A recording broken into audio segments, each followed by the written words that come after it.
নমস্কাৰ ফ্ৰেণ্ডছ, কি খবৰ? আপোনালোকক পুনৰ স্বাগতম জনাইছোঁ মোৰ এই ইউটিউব চেনেল দিগন্ত ফিনস্পিয়াৰলৈ। Friends, no one is perfect. কোনো মানুহ সম্পূৰ্ণ নহয়, কিন্তু যিসকল ছাকচেছফুল পিপল আছে তেওঁলোকে ছাকচেছ হোৱাৰ কাৰণে বা তেওঁলোকে পাৰফেক্ট হোৱাৰ কাৰণে, তেওঁলোকৰ পাৰফেকশ্যনৰ কাৰণে তেওঁলোকে কিন্তু ইয়াৰ ওপৰত কাম কৰে। অৰ্থাৎ যেতিয়া আপুনি পাৰফেকশ্যনৰ ওপৰত কাম কৰিব, যেতিয়া আপুনি পাৰফেক্ট পাৰ্চন হ'ব, তেতিয়া আপুনি আপোনাৰ জীৱনৰ কোৱালিটি বা আপোনাৰ জীৱনৰ মানদণ্ড উন্নতি কৰিব পাৰিব। আমি প্ৰত্যেকেই ছাকচেছফুল পিপল হ'ব বিচাৰোঁ বা আমি প্ৰত্যেকেই জীৱনত সফল হ'ব বিচাৰোঁ, কিন্তু আমি হ'ব পাৰিছোঁ জানো? অৰ্থাৎ যিসকল ছাকচেছফুল পিপলে জীৱনত সফল হ'ব পাৰিছে, তেওঁলোকে জীৱনৰ কোৱালিটিও ডেভেলপ কৰিব পাৰিছে। আৰু তেতিয়াহে আপুনি আপোনাৰ জীৱনৰ কোৱালিটি বা জীৱনৰ মানদণ্ড উন্নত কৰিব পাৰিব। ফ্ৰেণ্ডছ, যেতিয়া আপুনি জীৱনৰ মানদণ্ড বা যেতিয়া আপুনি জীৱনৰ কোৱালিটি বৃদ্ধি কৰিব, তেতিয়া আপুনি এজন পাৰফেক্ট পাৰ্চন হিচাপে পৃথিৱীত পৰিগণিত হ'ব। ফ্ৰেণ্ডছ, যেতিয়া আপুনি আপোনাৰ জীৱনৰ কোৱালিটিটো ইম্প্ৰুভ কৰিব বিচাৰিব, তেতিয়া আপুনি ইয়াৰ ওপৰত কাম কৰিব লাগিব। অৰ্থাৎ উইদাউট হাৰ্ড ৱৰ্ক আপুনি আপোনাৰ জীৱনৰ কোৱালিটি বা জীৱনৰ মানদণ্ড কেতিয়াও উন্নত কৰিব নোৱাৰে। ফ্ৰেণ্ডছ, আজি আমাৰ এই ভিডিঅ'টোত আমি আলোচনা কৰিম আমি কিদৰে আমাৰ জীৱনৰ মানদণ্ড উন্নতি কৰিব পাৰোঁ বা আমি আপোনাৰ how to develop the quality of your life. অৰ্থাৎ আপুনি আপোনাৰ জীৱনৰ কোৱালিটি বা জীৱনৰ মানদণ্ড কিদৰে আপুনি ডেভেলপ কৰিব পাৰে। ফ্ৰেণ্ডছ, জীৱনৰ কোৱালিটি বৃদ্ধি কৰাটো এটা শ্বৰ্ট টাৰ্ম প্ৰচেছ নহয়, এইটো এটা জীৱনজোৰা process. It is a long term process. অৰ্থাৎ আপুনি আপোনাৰ লাইফৰ কোৱালিটি বা জীৱনৰ কোৱালিটি বৃদ্ধি কৰিবলৈ হ'লে আপুনি কিছুমান বিশেষ দিশৰ ওপৰত অতি গুৰুত্ব দিব লাগিব। আৰু সেই পইণ্টসমূহৰ ওপৰত যেতিয়া আপুনি ইম্পৰ্টেঞ্চ দিব, তেতিয়া আপুনি নিশ্চয়কৈ জীৱনৰ কোৱালিটি বা জীৱনৰ মানদণ্ড আপুনি উন্নত কৰিব পাৰিব বা ডেভেলপ কৰিব পাৰিব। গতিকে ফ্ৰেণ্ডছ, আজি আমাৰ এই ভিডিঅ'টোত আমি আলোচনা কৰিম how we can develop or how we can improve the quality of our life. অৰ্থাৎ আমি আমাৰ দৈনন্দিন জীৱনটোৰ মানদণ্ড আমি কিদৰে উন্নত কৰি বা ডেভেলপ কৰিব পাৰিম। ফ্ৰেণ্ডছ, আমি আমাৰ এই জীৱনটোৰ কোৱালিটি বা ডেভেলপ বা ইম্প্ৰুভমেণ্টৰ কথাত এইটো কথা উল্লেখ কৰা হোৱা নাই যে আপুনি মানুহে কেনেকৈ বা আপুনি কিমান ধন সংগ্ৰহ কৰিব বা আপুনি ধনী কেনেকৈ হ'ব, এই বিষয়ে কিন্তু উল্লেখ কৰা নাই। অৰ্থাৎ আপোনাৰ কোৱালিটি অফ লাইফটো আপোনাৰ টকা পইচা বা ধন সম্পত্তিৰ ওপৰত নিৰ্ভৰ নকৰে। যেতিয়া আপুনি কোৱালিটি শব্দটোৰ অৰ্থই হৈছে আপোনাৰ জীৱনটো আপুনি কেনেদৰে ডিচিপ্লিন ৱেত আপুনি চলাই নিব পাৰে। অৰ্থাৎ আপুনি যদি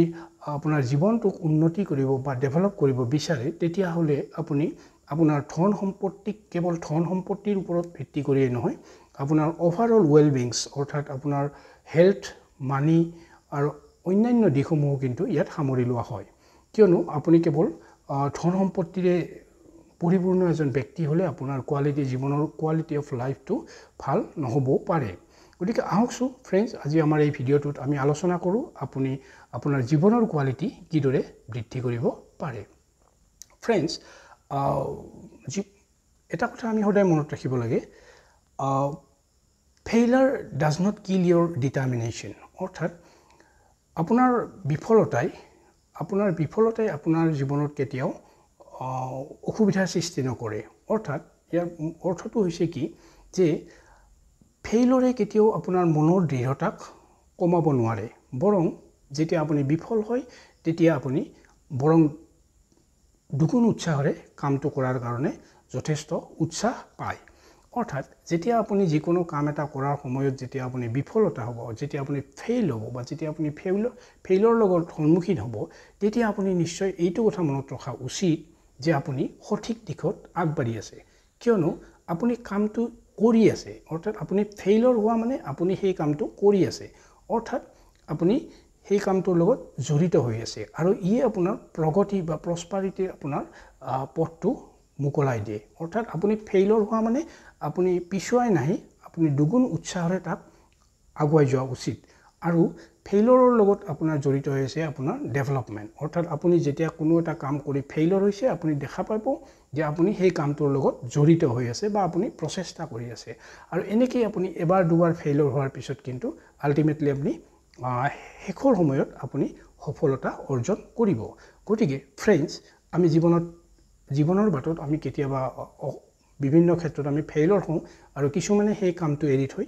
গুচি যায় আৰু কিছুমানে কিন্তু সেই কামটোৰ লগতে লাগি থাকে অৰ্থাৎ সেইকাৰণে success is a set of failure অৰ্থাৎ কি হৈছে যে সৰু সৰু বিফলতাৰ সমষ্টি হৈছে আপোনাৰ সফলতা এইটো সদায় আমি মনত ৰাখিব লাগে এনেদৰে এটা পইণ্ট হৈছে কি আপুনি যদি জীৱনৰ কোৱালিটি বৃদ্ধি কৰিব লাগে তেতিয়াহ'লে আপুনি আপোনাৰ জীৱনত চেঞ্জটো খুব প্ৰয়োজনীয় অৰ্থাৎ best way to improve your life is you must be change অৰ্থাৎ আপুনি জীৱনত পৰিৱৰ্তন হ'ব লাগিব অৰ্থাৎ আপোনাৰ জীৱনৰ যিবোৰ বেড হেবিট আছে এইবোৰ আপুনি লাহে লাহে চেঞ্জ কৰিব লাগিব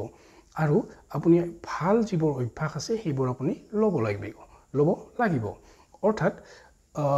আপুনি সাপোজ ৰাতিপুৱা দেৰিকৈ উঠে আপুনি চেষ্টা কৰিব লাগিব আপুনি ৰাতিপুৱা যদি 5 বজাত উঠে তেতিয়া আপুনি দিনটো বেছি সময় পাব আৰু এইখিনি সময়ত আপুনি যথেষ্ট কাম কৰিব পাৰিব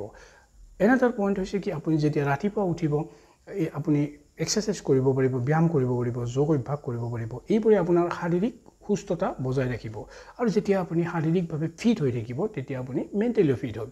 জাস্ট এক্সাম্পল সো আপুনি আপোনাৰ জীৱনৰ চেঞ্জ বা আপোনাৰ জীৱনৰ পৰিৱৰ্তনটো কিন্তু অতি গুৰুত্বপূৰ্ণ এটা বিষয় ফ্ৰেণ্ডছ এনাদাৰ ইম্পৰ্টেণ্ট হৈছে you are different from others অৰ্থাৎ পৃথিৱীৰ প্ৰত্যেকজন মানুহে এজন ইউনিক হয় অৰ্থাৎ পৃথিৱীৰ প্ৰত্যেকজন মানুহে এটা বিশেষ ব্যক্তিত্বৰে গঢ়ি উঠে গতিকে আপুনি আপোনাৰ জীৱনটো অন্য মানুহৰ লগত কেতিয়াও কম্পাৰিজন নকৰিব ই আপোনাক পেইন বা ই আপোনাক দুখ দিব গতিকে আপুনি যি তাক একসেপ্ট কৰক আৰু আপুনি আপোনাৰ জীৱনটোক আপুনি ইয়াতকৈ বেটাৰ কেনেদৰে ডেভেলপ কৰিব পাৰি তাৰ ওপৰত আপুনি ইম্পৰ্টেন্স দিয়ক আৰু ই কিন্তু লাহে লাহে আপোনাৰ জীৱনৰ কোৱালিটিটো বৃদ্ধি কৰি গৈ থাকিব ফ্ৰেণ্ডছ আপোনাৰ জীৱনটোৰ মানদণ্ড বা জীৱনৰ কোৱালিটি অফ লাইফ যদি আপুনি বৃদ্ধি কৰিব লাগে তেতিয়াহ'লে আপুনি এটা বস্তুৰ ওপৰত গুৰুত্ব দিব লাগিব you must always works on your mind অৰ্থাৎ আপুনি আপোনাৰ মনৰ ওপৰত কাম কৰিব লাগিব অৰ্থাৎ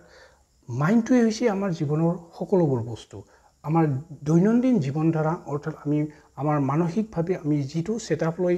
চলো আমি আমাৰ কাৰ্যপদ্ধতি আমাৰ আচৰণ ঠিক তেনেকুৱাই হয় গতিকে আমি যেতিয়া এটা মাইণ্ডক আমাৰ পজিটিভ এফাৰ্মেশ্যনৰ জৰিয়তে আমি আগবঢ়াই নিম তেতিয়া আপুনি এটা যিকোনো কাম এটা তাক সুন্দৰভাৱে পজিটিভলি কৰিব পাৰিব আৰু মাইণ্ডত যেতিয়া আপুনি পজিটিভলি কাম এটা কৰাৰ চেষ্টা কৰে বা আৰম্ভ কৰিব তেতিয়া আপুনি ইউ মাষ্ট বি সাকসিড অৰ্থাৎ আপুনি নিশ্চয় সেই কামটোত সফল হ'ব গতিকে positive mind is very essential for the development or for developing the quality of your life so friends আমি you must অৰ্থাৎ আমি সদায় কি কৰিব লাগিব আমাৰ মাইণ্ডৰ ওপৰত আমি ওয়াৰ্কছ কৰিব লাগিব যাতে আমি পজিটিভ এফাৰ্মেশ্যন দিব লাগিব আমি সদায় এটা পজিটিভ থিংকিংৰে আমি জীৱনটো আগবঢ়াই দিব লাগিব কাৰণ কিয় আপুনি যদি এটা নিগেটিভ কথা চিন্তা কৰে সেই নিগেটিভ কথাটোৱে কিন্তু থাউজেণ্ডছ অৰ লাখছ অফ মানে আপোনাৰ নিগেটিভ থট এট্ৰাক্ট কৰে গতিকে আপুনি এটা মাত্ৰ নিগেটিভ কথা চিন্তা কৰিলে আপোনাৰ হাজাৰ হাজাৰ নিগেটিভ কথা ব্ৰেইনত আহিব আৰু ঠিক তেনেদৰে আপুনি যেতিয়া এটা পজিটিভ চিন্তা কৰিব তেতিয়া আপোনাৰ হাজাৰ হাজাৰ পজিটিভ থট আপোনাৰ ব্ৰেইনত এট্ৰাক্ট হ'ব গতিকে যেতিয়া আপুনি পজিটিভ মাইণ্ডৰে আপুনি কামবোৰ কৰাত আগবাঢ়ি যাব তেতিয়া আপুনি নিশ্চয় সফল হ'ব আপুনি আপোনাৰ লাইফটো আপুনি ইমপ্ৰুভ কৰিব পাৰিব Friends, another important and very essential point for building a quality of life is that you must be connected with your loved ones, means friends or maybe family. অর্থাৎ আপুনি যদি আপোনাৰ জীৱনৰ কোৱালিটিটো বৃদ্ধি কৰিব লাগে বা আপুনি যদি আপোনাৰ জীৱনৰ মানদণ্ড আপুনি উন্নত কৰিব বিচাৰে তেতিয়াহ'লে আপুনি আপোনাৰ যিবোৰ ফ্ৰেণ্ডছ আছে আপোনাৰ যিবোৰ লগ বন্ধু আছে ফ্ৰেণ্ডছ আছে বা আপোনাৰ ফ্যামিলিৰ লগত আপুনি এটা ওয়েল কানেক্ট হৈ থাকিব লাগিব কিয়নো যিসকল আপোনাৰ ফ্ৰেণ্ডছ বা আপোনাৰ ফ্যামিলিয়ে আপোনাক কি হ'ব এটা পজিটিভ লাইফলৈ লৈ যাব অৰ্থাৎ সেই বন্ধুসকলৰ লগত যেতিয়া আপুনি এটা পজিটিভ কথা কিছুমান আলোচনা কৰিব বা কনষ্ট্ৰাক্টিভ কথা আলোচনা কৰিব তেতিয়া আপুনি আপোনাৰ জীৱনৰ কোৱালিটিটো আপুনি নিজেই অটোমেটিক গম নোপোৱাকৈ ই কিন্তু ইমপ্ৰুভ হৈ যাব গতিকে ফ্ৰেণ্ডছ আপুনি আপোনাৰ যিবোৰ ফ্ৰেণ্ড সাৰ্কেল আছে তাক এটা পজিটিভ এটমস্ফিয়াৰ সৃষ্টি কৰক আৰু পজিটিভ ভাইব্ৰেশ্যন থকা আপোনাৰ ফ্ৰেণ্ডছবোৰৰ লগত আপুনি আপোনাৰ দৈনন্দিন জীৱনটো কটাওক কিয়নো এই ফ্ৰেণ্ডছবোৰৰ জৰিয়তে বা এই ফেমিলিৰ জৰিয়তে আপুনি আপোনাৰ জীৱনটো ডেভেলপ কৰিব পাৰিব বা আপোনাৰ কোৱালিটি অফ লাইফটো ইমপ্ৰুভ কৰিব পাৰিব কিয়নো আপোনাৰ যদি আপোনাৰ ফ্ৰেণ্ডছবোৰ যদি নেগেটিভ হয় তেতিয়া আপোনাক সদায় তেওঁলোকে এটা মেণ্টেল টৰ্চাৰ কৰিব বা তেওঁলোকে সদায় আপোনাক ডিপ্ৰেছ কৰিব গতিকে আপোনাৰ যেতিয়া ফ্ৰেণ্ডবোৰে যেতিয়া আপোনাৰ লগত থকা ফ্ৰেণ্ডবোৰে আপোনাক এটা পজিটিভ এফাৰ্মেশ্যন বা ইনস্পাইৰেশ্যন দিব যিকোনো কাম এটা কৰাৰ কাৰণে উৎসাহ দিব তেতিয়া আপুনি দুগুণ উৎসাহেৰে কাম কৰিব পাৰিব আৰু লগতে আপুনি আপোনাৰ ফেমিলিটোক এটা পজিটিভ দিশত নিয়াৰ চেষ্টা কৰক বা আপোনাৰ